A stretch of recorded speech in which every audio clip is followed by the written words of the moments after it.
Dear student, I am Dr. Prakash Mungli, Professor of Biochemistry. In this lecture, I will be going over methemoglobin and methemoglobinemia. Let's get into the details. Methemoglobin is whenever there is an oxidation of ferrous iron in the heme of hemoglobin into ferric iron, it changes the heme into hemine, and that type of hemoglobin we call it as methemoglobin. So the heme has got ferrous iron in the center, and when this ferrous iron is converted into ferric iron, that is Fe3+.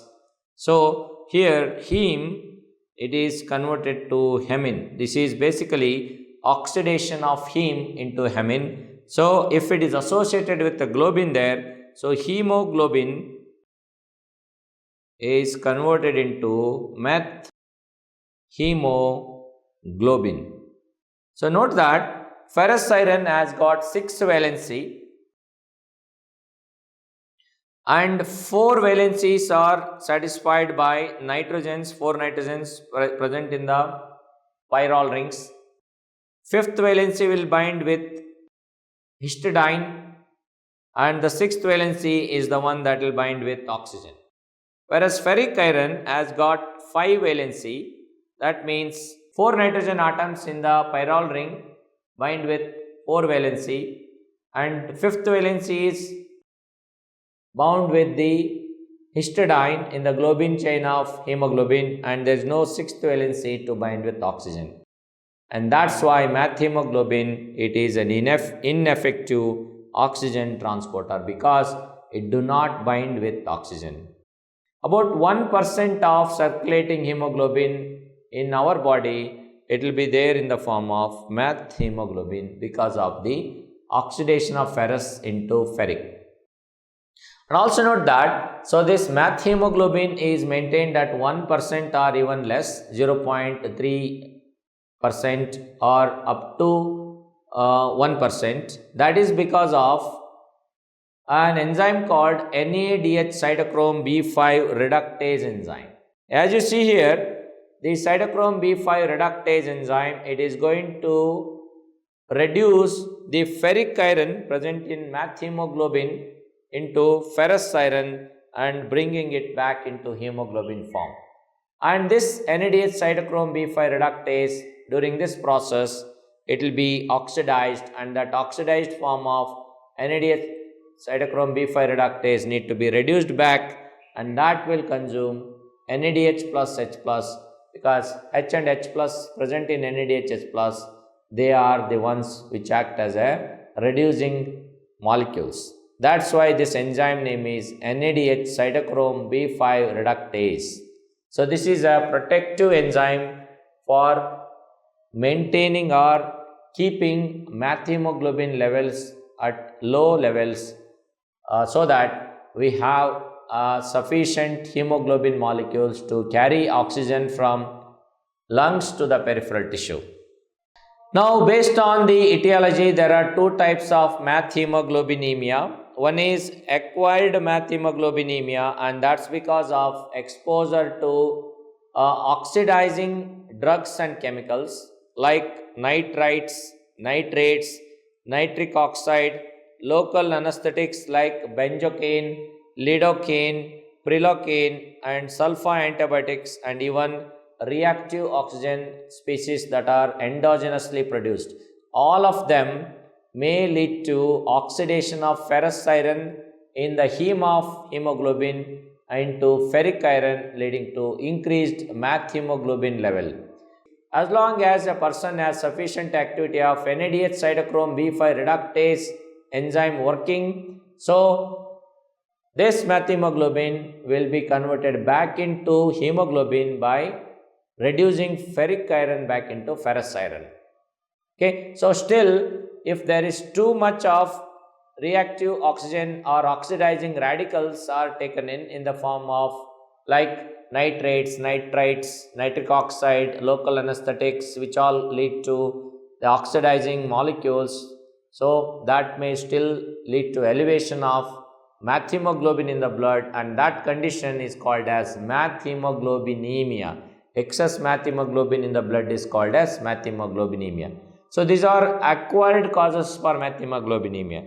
Coming to congenital causes for methemoglobinemia, it is mutation in a gene that is coding for NADH cytochrome B5 reductase enzyme itself, leading to defective enzyme, and thereby the protective mechanism of that enzyme in conversion of methemoglobin into hemoglobin is decreased, and that leads to elevation of methemoglobin levels. And also other genetic condition that may lead to increase in methemoglobin levels in the blood is hemoglobin M.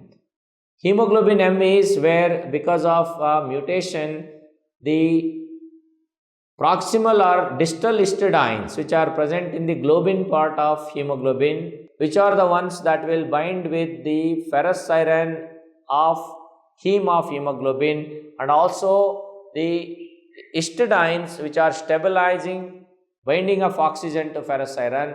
If those histidine molecules are replaced by tyrosine, and that will lead to lack of binding of oxygen by an hemoglobin molecule, leading to increase in methemoglobin levels, and that is what is referred as hemoglobin M disease. So methemoglobinemia can be because of acquired cause, or it can be because of congenital cause.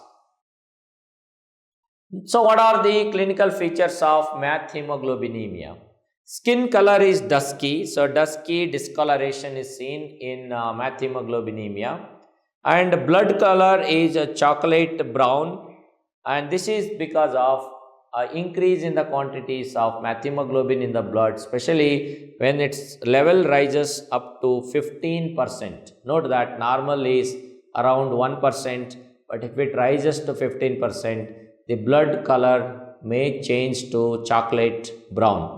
So note the test tubes here. The chocolate brown color of methemoglobinemia in tubes number 1 and 2, methemoglobin fraction is 70%. That's why look at the intensity of the color there.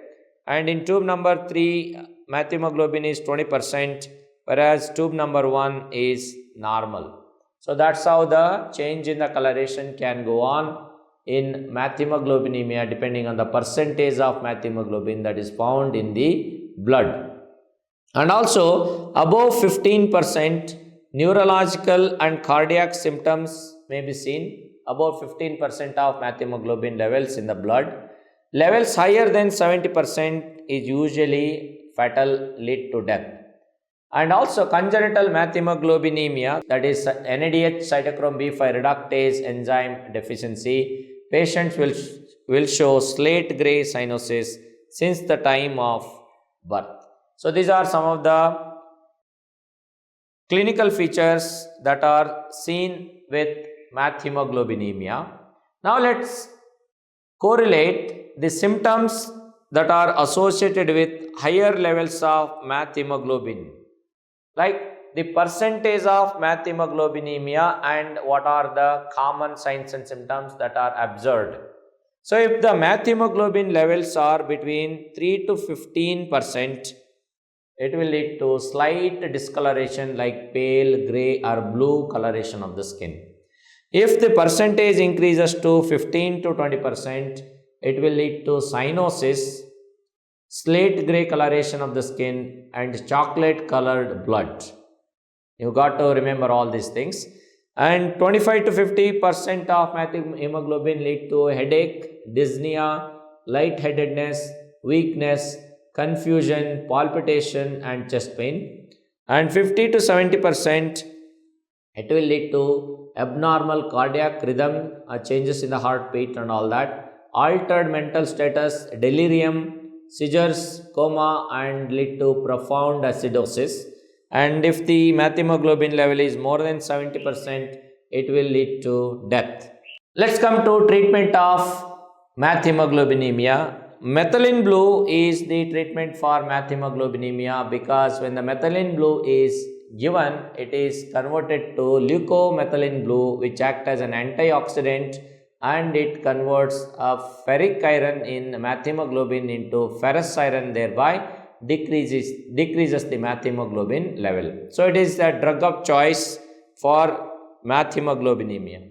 But only thing is, note that it is contraindicated in glucose 6-phosphate dehydrogenase deficiency, and also it is ineffective in hemoglobin M as a cause for methemoglobinemia.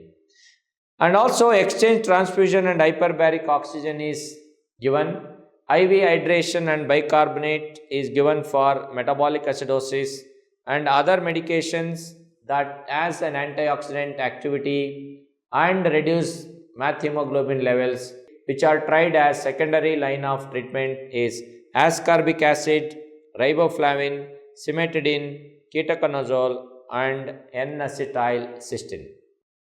So this is all about methemoglobin and methemoglobinemia. So we have touched upon the causes for methemoglobinemia, the mechanism of conversion of hemoglobin into methemoglobin, and the percentage of methemoglobinemia that will lead to different signs and symptoms, and finally the treatment for methemoglobinemia.